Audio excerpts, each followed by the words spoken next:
And now on the line is John O'Callaghan, the founder and main spokesperson of Dog Advocacy Ireland. John, welcome back to Near FM. Good morning, Darren. Thank you for having me on, and it's a pleasure to be on Near FM. Okay, John, I only heard of Dog Advocacy Ireland for the first time last week. Can you tell me why and how you set it up? Dog Advocacy Ireland is in the making for about 3 years, Darren. I identified the total and utter negligence of dog welfare protection legislation and, more to the point, its enforcement. And while there are 237 rescue centres and rehoming centres doing Trojan work, without them we would be lost, and more to the point, dogs would be in a desperate state. So those organisations are doing wonderful work, Trojan work, and I commend them for the work they're doing. They don't get nearly enough recognition. So Dog Advocacy Ireland has nothing to do with their work. It is what it says on the tin. It's Dog Advocacy Ireland. The intention is to address this appalling abdication of statutory responsibility and the negligence by relevant government authorities and all local government authorities regarding dog welfare in Ireland. Okay, I was looking at your website last night. One of the main things you are calling for is there to be an all-party parliamentary dog advocacy group to be set up in the Oireachtas. Can you tell me a bit more about this? Yes, and again, people may not be aware that Ireland holds the unenviable distinction as puppy farm capital of Europe. We've held that unenviable distinction for quite some time, and that means there are hundreds of puppy farms breeding dogs. I call it a breed for greed culture. It's breed these dogs for financial gain, sell the dogs on to the UK mainly, obviously to the internal market and onto the continent of Europe.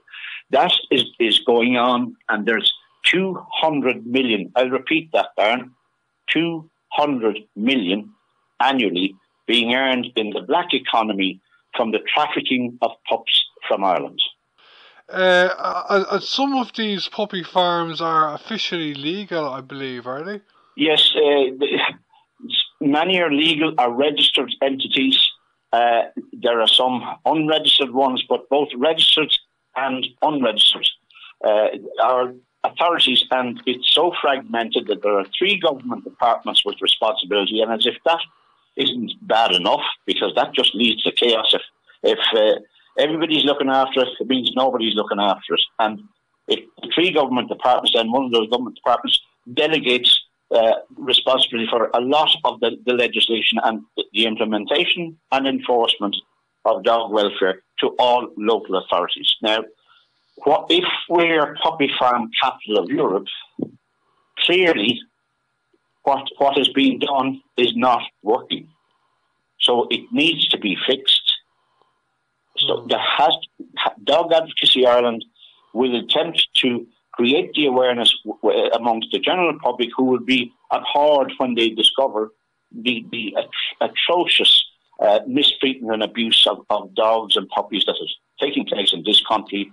This breed for greed culture, it must be exposed, and then Dog Advocacy Ireland will wish to get involved with the political system, not in a confrontational manner, but in a constructive, engaging manner to effect meaningful change.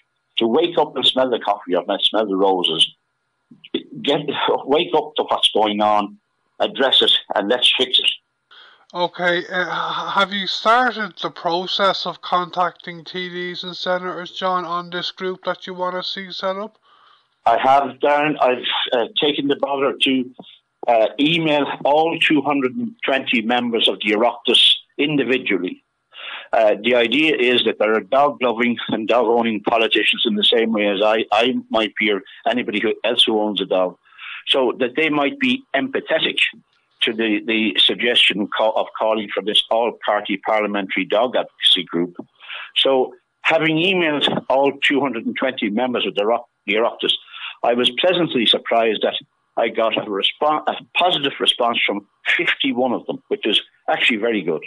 Okay, and do you think you'll be successful in setting the group up?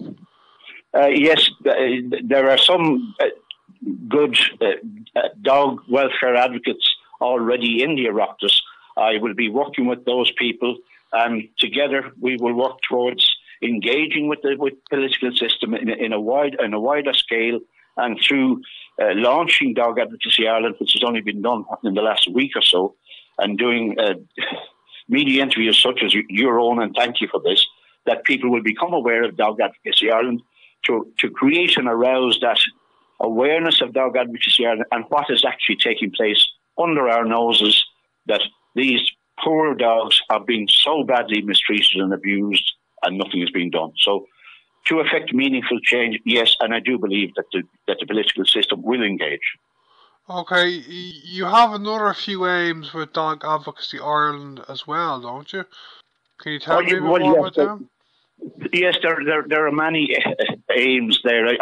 I don't want to complicate it by going into too many of them, but first of all, I would really plead with people, your listeners there, who may be thinking of getting a puppy, and I would advise them and encourage them strongly to adopt, don't shop. Our rescue centres and pounds are full to the brim with dogs for rehoming, especially since the pandemic. People, who are off work and kids off school, went away and got a pup and dogs and what have you. And unfortunately, quite a few of these dogs, it happens annually anyway, apart from any pandemic, that dogs are surrendered, especially after Christmas time. There's a pattern there year after year. So right now, rescue centres and pounds are full to capacity. Some of them are having to close temporarily because they're forced to do something that they don't wish to do. They can't take on any more dogs. So I would plead with people to adopt, don't shop. Yeah, I've done a couple of interviews with Dogs Trust over the years, but about 2 years ago I interviewed their CEO in Ireland. I think her name is Susie Cardy, something like that, but we're talking about puppy farms as well, Okay, John, I only have a couple more questions. I think a lot of people involved in animal welfare / animal rights hear this question a lot, but are you personally a vegan, and is your organisation a vegan organisation? No. The simple answer is no. Nothing to do with veganism. I'm not a vegan. Know very little about it, maybe to my shame, but no. Okay, John, I'll come back to you later on in the year to do another interview on Near FM if that suits, for a bit of an update. Before we finish up, can you tell our listeners on Near FM if you have any more news or plans in the short to medium term that you would like to maybe tell them about? Well, I would encourage people, obviously, to go and have a look at the website, dogadvocacyireland.ie. I'll repeat that, Darren. I know it's a mouthful, but it is what it says on the tin. It's dogadvocacyireland.ie. If they would go on there, have a look, and if they would then care to support us, just maybe send us an email.